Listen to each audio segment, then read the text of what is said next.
Hello, ladies and gentlemen. Welcome to SPX. I'm Marco, as part of the Comics Pals. I'm sat here with Warren Bernard, the Executive Director of SPX, but as well a comic creator. A historian. Historian, yes. Editor, curator as well, which collector, we'll get into a little bit. Yes. All of those things, all those adjectives are mine, yeah. And you've been the Executive Director since 2011, so... Oh my God, yes. Quite a bit, 12 years at this point. For anybody who's not familiar, at least with the setup for these kinds of events, we typically interview creators who do the work on the comics themselves, but to have somebody behind the facilitation of those comics. Just for curiosity's sake, can you summarize your duties day to day, and/or today being the first day of SPX? You know, what's the priority for today? Well, okay, so I spend most of the year herding cats to go ahead and be sure that the exhibitors are, we get exhibitors in, the lottery works, the website is all together, ordering is all together, being sure people get the volunteers together. So in the corporate world, I'm an overall program manager. Okay. Sure. So, there are people that help out throughout the year, and it's like, well, what about this and what about that, just to be sure that the stuff for Ignat submissions gets out there and the submissions open and close. The lottery gets out there, the lottery opens and closes. There are all these mechanics you have to do prior to the show, okay? Gathering up special guests and talking with publishers, or seeing, oh, this creator's got a book out, let's see if we can get them for the show. So all of those things, those components that go into one of these things, that's what I do most of the year. A lot of hats, I imagine, a very heavy head at that point. In fact, we just redesigned, myself and my buddy Eric, we rewrote the entire website for this year. Oh, wow, okay, cool. So, yeah, I wear a lot of hats, including geek, okay? And that's sort of where you got your start on the business end, right? Was within that realm? Yeah, I was a chief architect at a telecommunications company. And then they moved me over to management, and I had a staff of like 50 programmers and analysts. Oh, so you're used to the sort of wrangling. We built large-scale computer systems. Now this is last century, which I really hate to put those terms to it, but so I just had to learn the new technology. But I knew how to put I understood how to put all the pieces together to make the website work. Yeah. The structures don't necessarily change, but it's just like updating the underlying tech. For sure. Okay. There's a lot of stuff that's around today that and I'm not going to bog you down with details, that we used back in the 80s and 90s. So there's a lot that is not new. It just looks new. And within all of that time, aside from obviously probably the scope and scale of SPX itself, how has your role and responsibility as the executive director changed over the course of time? Well, it really hasn't changed, because among my other responsibilities is trying to get sponsorships, dealing with contracts, dealing with legal issues that might come up. When you're dealing with sponsorships, you have to go ahead, and particularly for the SPX audience, there are some people that would like to be sponsored of SPX, but the community it's not appropriate for our community, okay? So that we have to be careful about stuff like that. So there are these other more managerial things that need to get done that I also do, like, getting the contract for the hotel. So I handle all of that stuff also. And speaking to how certain audiences fit SPX, how do you feel SPX services the larger comics community? So not just your superhero or American books, but at large, what is that purpose, do you feel? Well, and I'll give you a couple of examples, okay? So you've seen BoJack Horseman. Love it. Okay. Well, Lisa Hannawalt used to come to SPX as a mini comics person. Oh, wow. And people come to SPX from the animation community, the illustration community. A number of people, creators at SPX, have gotten into the New Yorker. A number of them go into commercial work. And so the compare and contrast is that if you go to Baltimore Comic Con, which is going on right now, all of those people are trying to get the big mega deals because of the superheroes that they've created. Okay? Here, They're trying to get into commercial illustration. They're trying to get into animation. They bifurcate in terms of these people, the superhero stuff goes over here, and they're trying to get, and people here are trying to get series also. A number of people's graphic novels have gotten made into miniseries in fact, Keith Knight got his comic and a bunch of his other works done for Woke, for Hulu, that had a season. So there's a certain amount of overlap, but this is more, the cartoons here are more, shall we say, reality-based as opposed to superhero-based. And there's more personal storytelling here as opposed to the superhero side. Now, don't get me wrong, I love superhero stuff, okay? I am non-sectarian, non-denominational when it comes to that. But I'm just giving you a compare and contrast. There's no value judgment as to which is better. They're just very different in the way, the kinds of comics that are going on and the aspirations of the people that come here. And so we help facilitate those aspirations. I'll give you another example. Raina Telgemeier, okay? She started out coming to SPX, selling her mini comics for like $1. Oh, wow. Okay. All right, and her last book, which was 2019, I think it was. Anyway, 1 million copies printed for the first printing. Absolutely. All right, so we're a different training ground for content than the superhero conventions. Because if you think about what Raina has done, Keith Knight's Woke, very, very different things. There are no superheroes, okay? So this is, I tell people, I go, that's superhero stuff, I love it, but we are everything else. Right, okay? right, that encompasses encompasses everything else, okay? And on the site, one of the other things, the differentiators is you guys don't include retailers here? That's true. And I was just curious, do you feel that how does that affect the nature of the event in either a positive or negative way? Just because, much as it's neither positive nor negative. We made a strategic decision when this started that we didn't have retailers because we think that the comics creators themselves need the platform. And the second you start bringing in retailers, you're getting basically secondhand. It's one step away from either the publishers or the creators when you get retailers. You're removed at that point. Right, you're removed at that point. So and mind you, we only have still small publishers, relatively so. I know that Top Shelf was bought by IDW. Well, they were here from the beginning. We're not going to kick them out because the bigger company went ahead and took them over. So the aspect of it is that we're really aimed towards the creator end of things, because all the publishers bring people here to get their books signed. Okay, I'm sorry, to sign their books. So, and we have, like this year, I think we have 150 or something like that debuts that are happening here at SPX. So when you have retailers, it takes away space from creators, and as it is, we have 83 tables in there. And we have a lottery. I don't know if you're asking me a question about the lottery, but the lottery, we're basically oversubscribed by like 3 times in terms of the number of people that we can take into the show and the number of people that want to get into the lottery. Okay, so we don't, and retailers, like I said, it's one step beyond. We want to put the money directly into the hands of the creator or directly into the hands of the actual publisher with no middle people in the middle. Okay, and I guess within the larger, your larger works, is there something you felt that has been a particular victory or something that's been like a crowning achievement over this course of time since you guys have been doing this?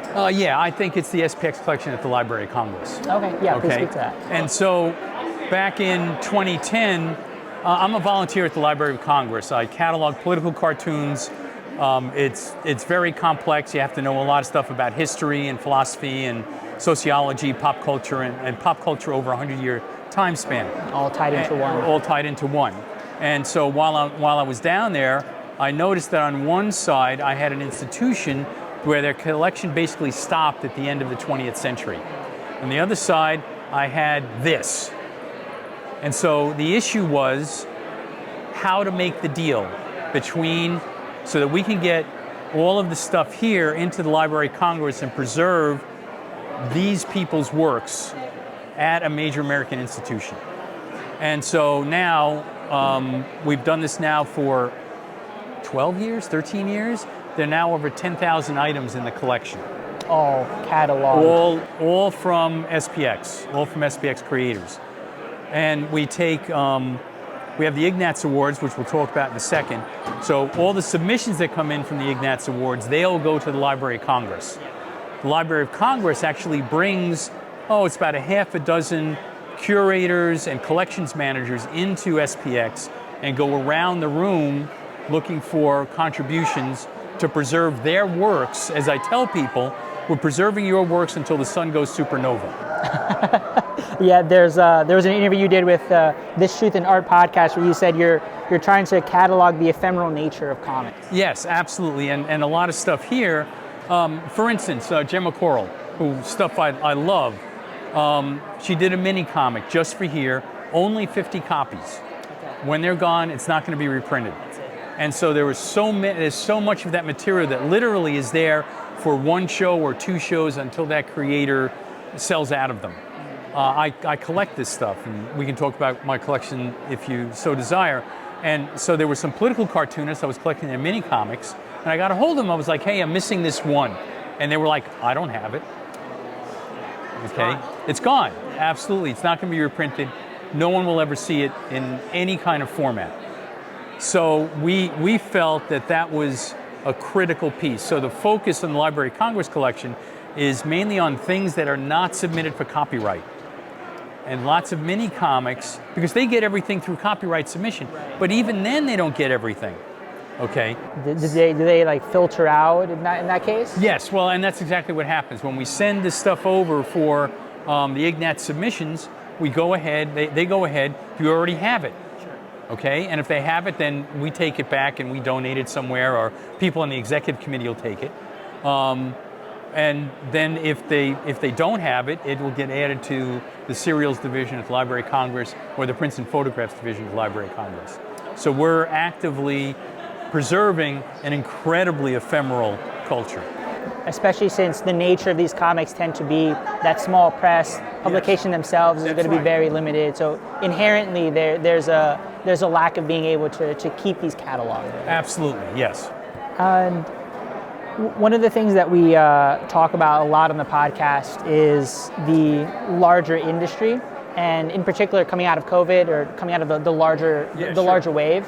How do you feel that the industry, both for the smaller press, but also at large, has been affected? Has it come out stronger in your opinion? Do you feel like there's still work to be done? Well, I've not seen any real difference because books were still being created, books were still being published. What wasn't happening were events like this. Like, we didn't have one for 2 years, okay? And that did impact, because there are a lot of people that come here, creators, and between here and MoCA and TCAP, maybe a couple other places, they make extra money. Or they can make the money back that they went ahead and put into whatever that thing was that they self-published.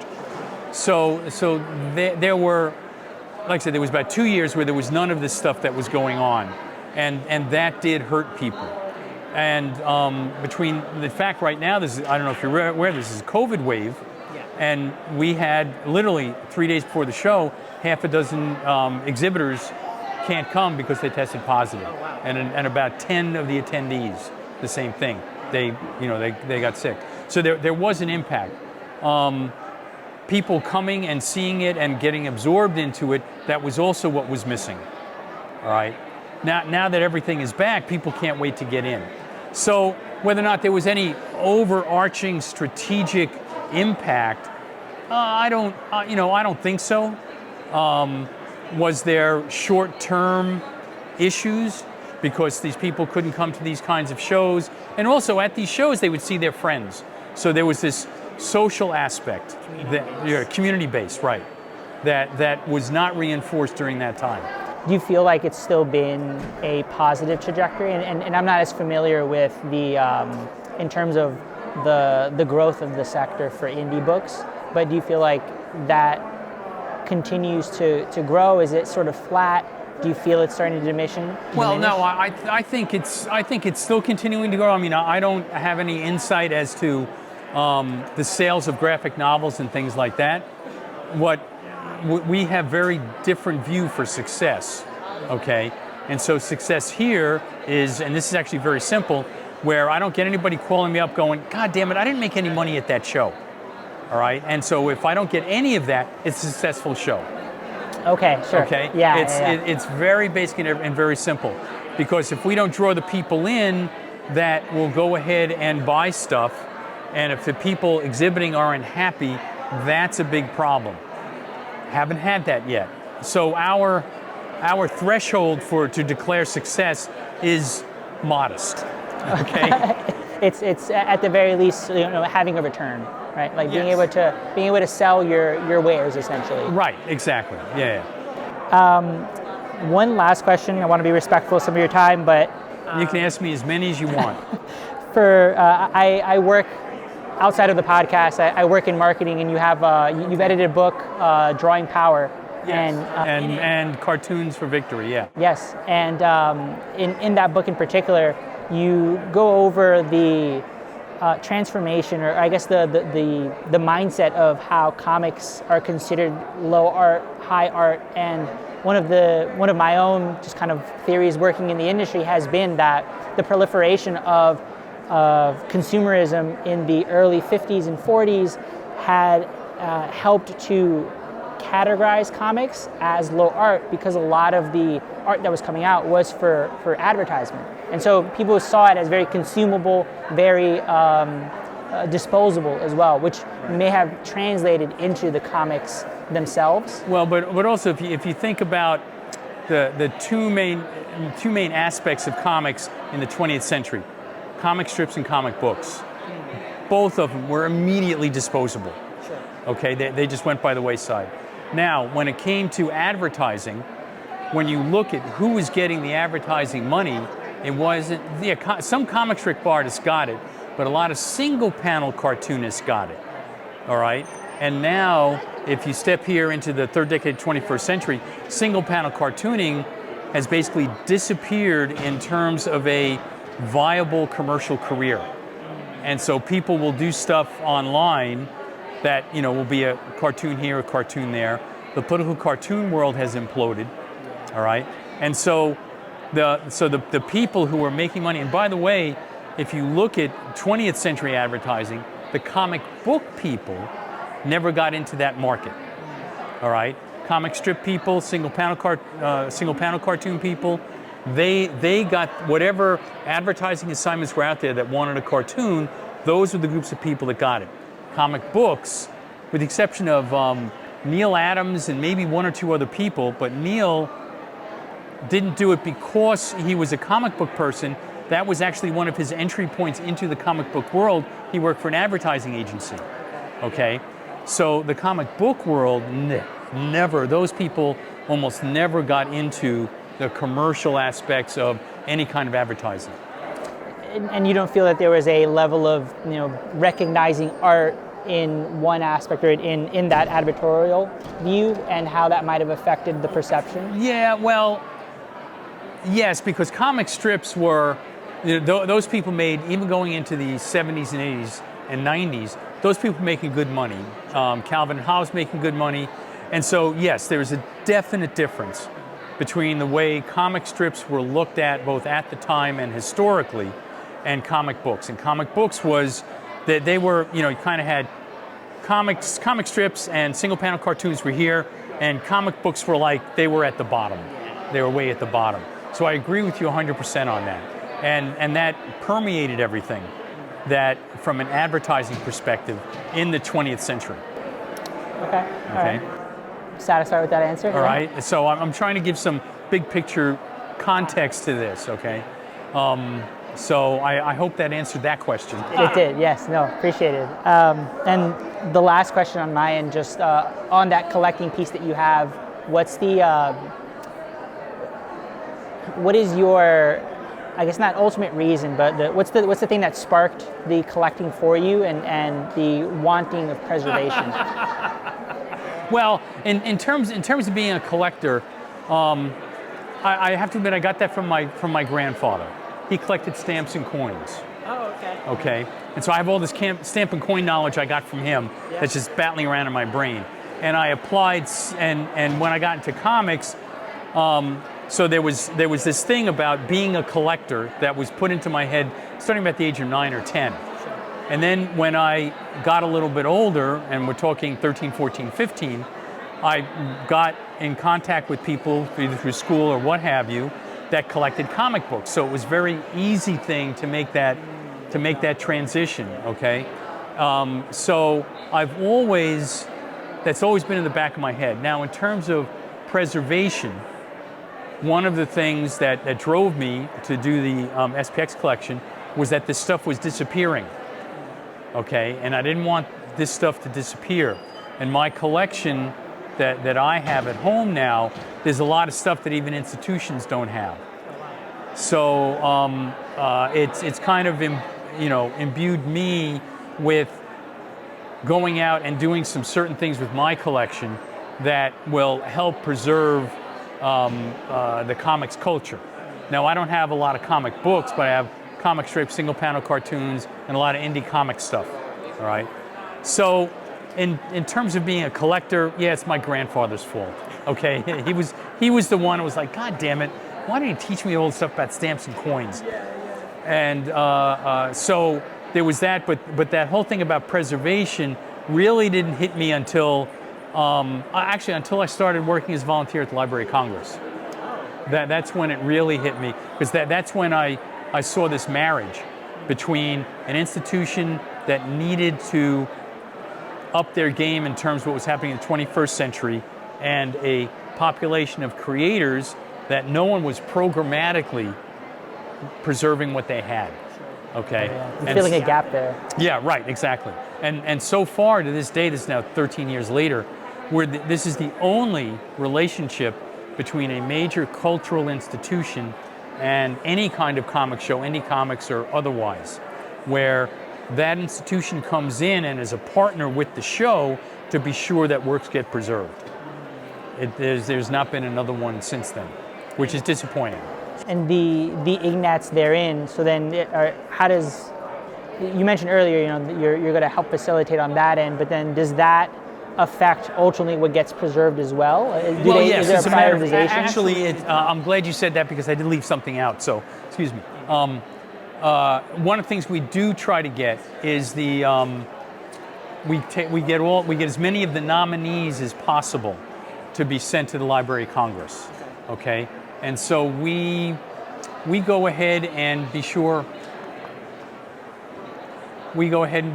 that as many of them are submitted, we separate them out, and because they get into a separate special thing at the Library of Congress, because they want to preserve all of the nominees. And we've tried to go back and actually get a bunch that before we started the program, a lot of those you can't find. Okay, stuff from the Ignatz nominees from 1997. How about this? I'll give you $1 million. See if you can go ahead and find them. Okay, and it's not a money issue; it's a rarity issue.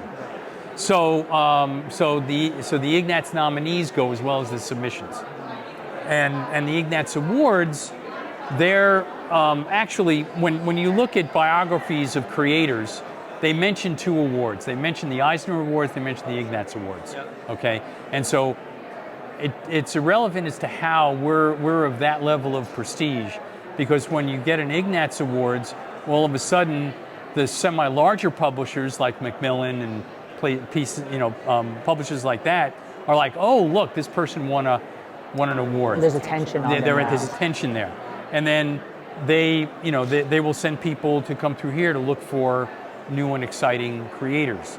So SPX in a certain way is a training ground, okay? And it's kind of like, I'll say it this way, it's AAA baseball, okay? And the Major League Scouts come into AAA baseball and they go, we want you for the major leagues, okay? And then they get to, First, Second, or Macmillan, or Random House, or whatever it may be. And then from there, just, wherever their star rises from that point on. Exactly, and hopefully all their stars rise, as the case may be. Amazing. Well, Warren, thank you so much. This is a great conversation. And I hope to see you more during the show and for any future shows coming in. For anybody listening at home, thank you again for tuning in. Once more, Warren, a great conversation. And follow us on all of our socials. You guys know on YouTube, I'll be here all weekend putting out a number of other interviews that Warren helped facilitate as well. So until the next one, take care, guys. See you later.